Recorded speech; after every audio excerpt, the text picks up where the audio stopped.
아수르의 수도 니느웨에 가서 그들에게 하나님의 심판과 회개를 선포하라라는 부르심을 요나가 받았습니다. 그런데 요나는 따르지 않습니다. 그렇다면 요나를 통하여 깨달을 수 있는 영적으로 잠들어 있는 우리 모습은 무엇일까? 가장 먼저 하나님을 경외하지 않는 영적인 잠에서 일어나야 합니다. 하나님은 요나를 다시 깨우고 다시 사용하기 위하여 폭풍까지 일으키십니다. 사람들은 다급한 마음에 요나에게 물었습니다. 우리 8절 말씀을 읽겠습니다. 무리가 그에게 이르되 이 재앙이 누구 때문에 우리에게 임하였는가 말하라. 내가 어디에서 왔으며 내 나라가 어디며 어느 민족에 속하였느냐 하니. 그 질문 앞에서 그가 어떻게 대답을 합니까? 나는 하나님의 말씀을 전하는 선지자입니다. 이렇게 말하기가 부끄러웠어요. 대신에 나는 하나님을 경외하는 사람입니다. 이렇게 자신을 소개하고 있는 모습을 보게 되어집니다. 어떻게 생각하십니까? 요나는 지금 하나님을 경외하는 자라고 할 수 있겠습니까?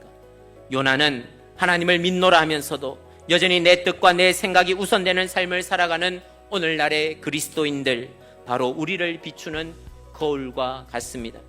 그렇다면 정말 나는 하나님을 경외하고 있느냐라는 겁니다. 말로는 하나님을 경외한다 하면서도 정작 하나님의 말씀에 불순종하고 하나님의 낯을 피하여 살아갈 수 있을 것처럼 여기며 영적으로 잠들어 있는 인생은 아닙니까? 하나님을 경외하지도 사랑하지도 않으면서 하나님을 경외하고 사랑한다고 착각하면서 살아가는 그 요나의 모습이 바로 내 모습은 아니냐라는 것입니다. 두 번째로 회개하지 못하는 완악함, 그 영적인 잠에서 일어나야 합니다. 요나는 회개하지 않고 죽음을 선택합니다. 니느웨로 가지 않는 가장 확실한 방법을 선택하게 되었다라는 겁니다.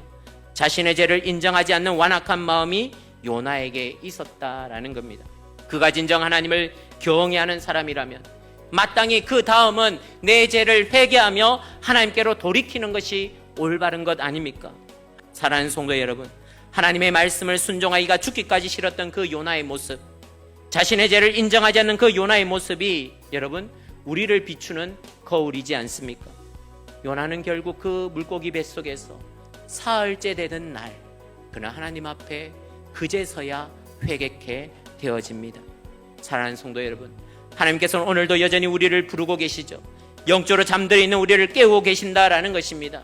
자기 의와 내 옳음과 자기 고집에 사로잡혀 있는 그 인생을 돌이키기 위하여 폭풍도 사용하시고 코로나도 사용하시고 이방인 선장도 내 세상 벗들도 물고기도 심지어 여러분 작은 벌레까지도 하나님이 사용하시는 것을 보게 되어집니다.